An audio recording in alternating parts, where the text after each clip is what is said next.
My hair's a mess again, but the longer it gets, the harder it is to control. I had a thought I wanted to share. I've heard from a couple people that these little snippets of videos can be kind of helpful for other people, meaning like it's where some people live as well. And so if any of this is helpful, great. If not, ignore it. It's funny, when I lost weight, I had tried for years. Part of looking back, a medication that I was on contributed to that weight gain because it didn't leave me with a lot of energy. It was actually a pretty high dose of a medication. I was on an antidepressant, a specific one. I want to make a clear distinction here. I was on one specifically, and some people are on that same type of medication and they feel fine, normal, totally fine. But I had been on how it made me feel personally. I had no energy, no drive.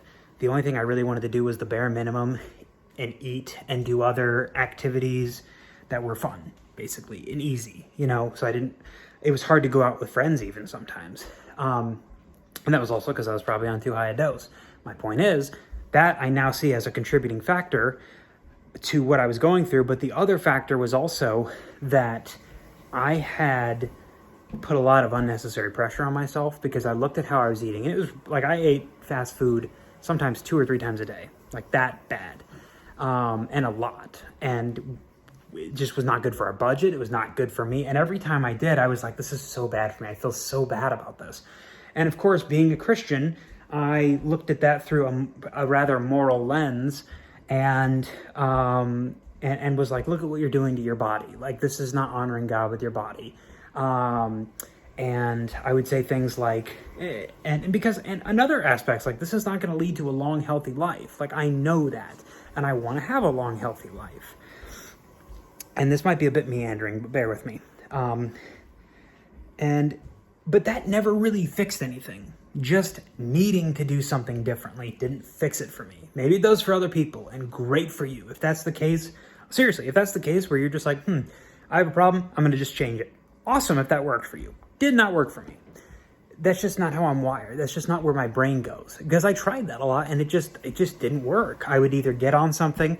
I think the most success I ever had was for a period of like 30 days, I had lost 30 pounds. I was on a special diet kind of plan.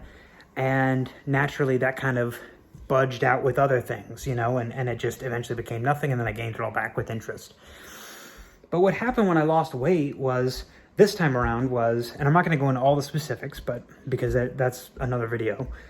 But what I did this time was I learned very quickly this time that I had to do it based on what I wanted, not what I was trying to avoid.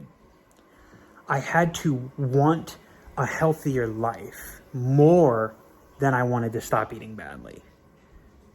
And what I found to be quite powerful in that was I also learned very quickly on, like within the first week or two, that I could not do the diet because of where we were financially. And looking back, I say thank God for that. But looking back on the financial limitations we had at the time, that meant that my diet was going to have to be slightly imperfect. So like I was, originally going to go for a very probably keto-friendly diet, so not a lot of carbs. And I realized early on, like, we can't really afford that. And then plus with us both working at that time, and the hours we held, it just didn't make sense. Like, I would have had to make an entirely different type of meal. And I was like, that will not work. But somehow I was ready to tell myself, hey, that's okay. Like, oh no, you had some potatoes with your meal tonight. Like, really? That's the worst thing? Like, you know what I mean? Like, I was able to go, is this as perfect as I could imagine it or want it to be? No, it's not. However, this is pretty darn good. And I'm eating probably 3 meals a day now that are all pretty healthy. And I feel good about it. I generally like what I'm eating. It's not perfect, but I'm getting used to it. I have snacks that I like.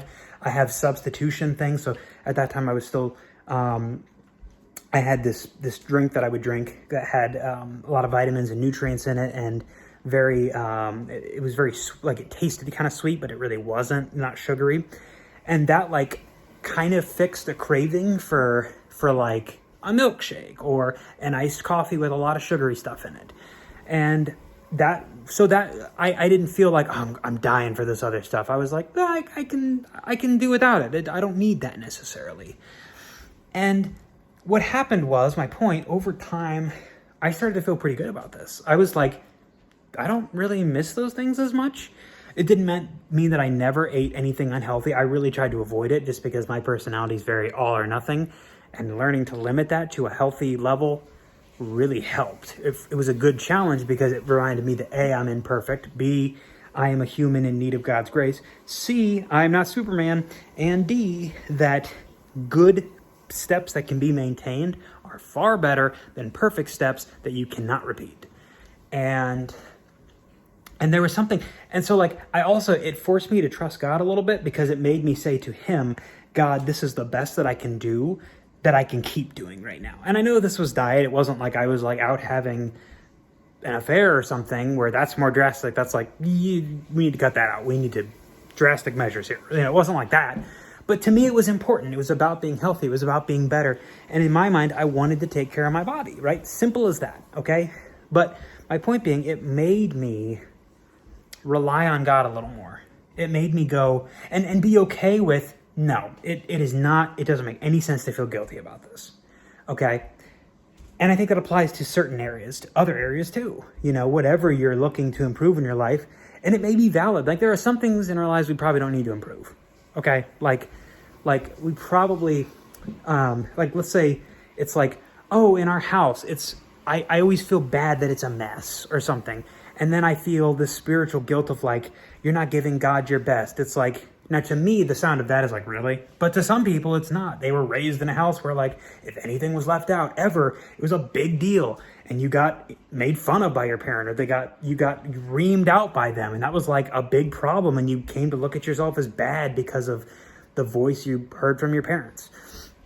Right? And so for that person, learning that, hey, if it's messy once in a while, you haven't done anything wrong. That's part of the busyness of life. And then if you want to clean it up when you're going to have some people over next, do that, make it a little better than it was, right? Like, learning to change those voices in our head takes time, practice, and critically, other people, safe people that you can talk that through, who are not going to be like, well, that's stupid that you think that, or really you're bothered by that. But people are going to be like, hey, I get it, but you don't need to feel that way. Like, hearing that reassuring voice can be so helpful sometimes. And back to my side of things when it came to dieting and eating healthy, because again, remember, I had a bit of that spiritual guilt that was very clearly not from God, but was me and was other voices in my life from long, long ago, other people.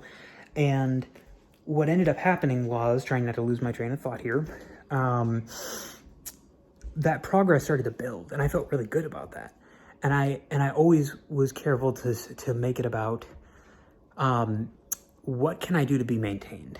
What can be, and some things I tried that were like, hey, this is really cool. I think I want to add this. And it's just like, nope, that's not going to last. We're not doing it.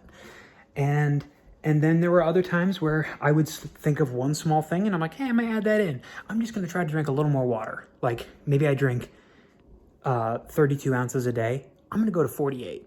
I'm just going to try to drink one more cup of water a day. I'm like, I kind of feel pretty good doing that. I can keep that up, I just found one little thing that I could add that fit where I was at the time, and building helped. Like, it was almost like you felt good about the way that you're building. And then when you had days where it's like, I didn't drink enough water today, it's not like crap. It's more like, okay, like, I'm just going to drink more tomorrow because I want to, because it's what I've been conditioning myself to do. And I haven't made a 10-minute or a 10-mile hike here every single day that no one can keep doing unless you are so focused on your goal that everyone and everything in your life else suffers to a dangerous level, right? So that was the point. And the whole point, the reason I bring up weight loss is not just because this is about weight loss. It's not. What I'm learning is that applies to a lot of things in life. Like, there are a couple areas in my life that I've been wanting to change for a while, and I've not known how to do it. Partially because of what I've been going through, partially the severe anxiety that we're finally starting to tamp down. But there's like, the last day and a half has not been phenomenal. Like, it's just the sun hasn't been out. I haven't exercised as much these last couple days. I did a lot of heavy work with my dad outside, and my back's kind of hurting, so like I wasn't able to do as much. And so all of these things are having an effect on me, and then I didn't quite sleep as well. You know what I mean? Like little things can build. Knowing that they're doing that in the first place helps, but what I think I've also realized is that those areas that I want to change will not change through guilt. It will not, like, just needing to change it is not going to change it, okay? Needing to change it, feeling condemned is not going to change it either. And I'm going to go downstairs here. That way, Casey can use our main level there. But needing, just having to change it did not do it for me, you know? And what I think I'm learning here, and I know I'm going a little long-winded here, but if you've bore with me this long, thank you. What I think I'm starting to learn is those areas, the same thing that helped me succeed the first time with these other areas is going to help me there. And what are those things? Beginning with, I need God's grace. I cannot do this on my own. The bedrock of Christianity, the bedrock of our faith. I am not God. I need God, right? The second thing, little maintainable steps. I mean, like real steps that are like they often say, like what's the word, like small but meaningful. Like they make a difference. It's not like, oh, I wanted to eat healthier, so the first thing I did was I had 1 extra sip of water a day. It's like, that's a little too minuscule, but I mean, if that works for you and that builds, great. But for me, in these other areas, it's like I started to go down the pipeline of like, what do I have to like go in? I'm going to do the nuclear option. I'm just going to throw out anything that could be in any way harmful. I'm going to take on all these other habits. And it's just like, what am I doing? I know that that's not going to work. I know it's not going to work. And isn't the whole point? And by the way, I think these are areas of worth. These are areas that involve me being a better Christian, a better person, and not so that I can go, ooh, I'm so wonderful. I'm such a great, like, forget that. Who has time for that? But things that I care about, things that I want to be more like Christ in. And the thing is, like, he knows that. He knows that, and I forget that he knows that when I'm really anxious. And I think we all do, because sometimes physically our anxiety just gets so high that, like, you literally are not thinking clearly, and you have to bring that down. You have to breathe, you have to talk to people, you have to sometimes talk to your doctor, like, whatever it is, okay? But what I'm realizing is that those areas are only going to change by the mercy, love, and grace of God. And then on top of that, taking real steps forward with other people's help that can last, like building in a way that will last, not in a way that is short-term rushed. And I mean, even Jesus makes that kind of parable of like, I mean, like if you're someone who's going to build a tower and you haven't thought it through, you haven't thought about the foundation, you haven't pieced together what you're going to have to do, like you'll look like a fool. Like, because like you didn't think it through, you didn't give it the time that it deserved. And I think sometimes we feel so guilty because we're like, this has to change, this has to go, this has to get changed now. And we put the pressure on us rather than beginning with, I need God, I need God. And then from there, letting that, and by the way, the second thing, God accepts me as I am right now. Because if even if I fix these couple areas, it wouldn't make me earn his love anymore. It wouldn't make me sustain my faith more. It wouldn't mean that, it wouldn't make me perfect in his eyes. You know, God, I think, can see everything about us, and he hasn't run away. You know, the story of the Bible is God doesn't run away from humanity. Like God, there were times where you see in Israel, like the withdrawal, like where in those times, like, yeah, he withdraws a little bit because it's like, you guys aren't, you guys are can destroy yourself if you go this way, and what I'm doing is not helping you see that. But like, the point is, God doesn't leave his humanity, right? He doesn't leave creation. He doesn't leave you just because you struggle and you make a mistake, or even if you've been trying for a long time and it's not working out, and you're banging your head against the wall because you're like, I can't figure this out, and I'm really frustrated. It's like, God isn't like, yeah, you should have known by now. We're like, well, maybe you've been trying, but you could have tried better. Like he gets that. He understands. And as I wrap up here, my final point is simply this. I am seeing kind of afresh, and I'll have to remind myself of this, is going to be a practice, that that it's only going to be by taking those nice, consistent, lasting steps of grace that I'm going to move forward in those areas. And it is not going to be because I did everything flawlessly all the time, because that sets you up for failure. I mean, you know what I mean? Like, it sets you up to where you've put such a high pressure on yourself that you yourself can never make even the slightest mistake, or it's game over. Like, who can live up to that?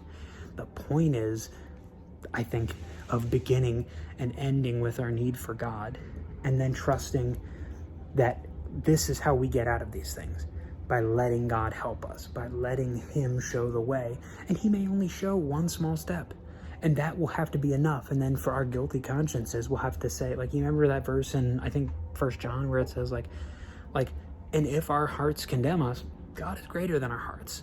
Like, if our hearts do condemn us, God's greater than our hearts. Like, that's a pretty profound statement, because mine does that a lot, especially when I'm busy and I haven't slept and I'm anxious. And I try not to go down that mental route of perfectionism, but I do anyways. And then I'm in a back and forth, and I'm ping-ponging, and I'm like, oh gosh, he is greater than that. And I think there's something pretty powerful and beautiful about that. And so as I sign off here, going 16 minutes in, whatever you are going through, the answer is not going to be fixed, because we ourselves are so capable and perfect and able to be flawless. God, I think, just wants our hearts, because I think if he has our hearts, because what he really wants is us. It's not that he's just like, yes, there's failure out there, I can't wait to correct it so that I can feel good about my creation. I think it's like he loves his creation enough that he's like, I don't want them to suffer. I want them to know me. I want to know them. I want to see everything healed. And he wants to do that in our lives. And so I hope that encourages some of you today. If you've stuck around, awesome. If not, it's been good talking and saying something, even if I'm the only one who heard it, because it's helped me.